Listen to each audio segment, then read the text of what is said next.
Beynəlxalq Wing Chun Assosiasiyasının prezidenti, yaşayan əfsanə titulu Samuel Kwok'un Bakıda keçirdiyi seminarlar başa çatdı. Gənclər və İdman Nazirliyinin və Azərbaycan-Çin Döyüş Növləri Assosiasiyasının birgə təşkilatçılığı ilə reallaşan tədbirdə assosiasiyanın prezidenti Asif Sayedov, Türkiyə Wing Chun Akademiyasının rəhbəri Murad Kaplan, eləcə də İngiltərə və İrandan dəvət olunan peşəkar ustalar, müxtəlif yaş qrupundan olan idmançılar iştirak etdilər. Azərbaycan Texniki Universitetinin idman zalında reallaşan təlimin son günündə döyüş sənətində psixoloji hazırlığın əhəmiyyəti, stresin idarə olunması və psixoloji dayanıqlılığın inkişafı mövzularına xüsusi diqqət yetirildi.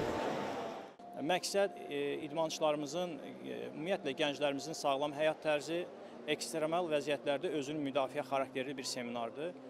Xatırlatmaq istəyirəm ki, ustamız 3-cü gəlişdə ölkəmizə gəlir. Sonuncu gəlişində artıq Wing Chun sevərlərin sayının çoxluğu, bu döyüş sənətini mənimsəməsi ustamızda bir xoş təəssürat yaratmışdır və eyni zamanda bizi rəsmi görüşlərdə gözləyir. Qarşıda bizi avqust ayında Hong Kongda dünya çempionatı gözləyir. Sentyabr ayında Türkiyədə beynəlxalq seminar, Kwok ustamız Türkiyədə olacaq. 2 gün ərzində Bakıda seminar keçən Samuel Kwok yerli idmançıların potensialından söz açdı. İlk gün hər kəs çox həyəcanlı idi, amma artıq rahatdılar. Buradakı idmançılar çox intizamlıdırlar. Həmçinin çox sürətli öyrənirlər. Asif müəllim tələbələrini çox yaxşı yetişdirib. Öğrencilerin disiplininden, performansından, ilgisinden hem usta memnun hem de biz memnunuz.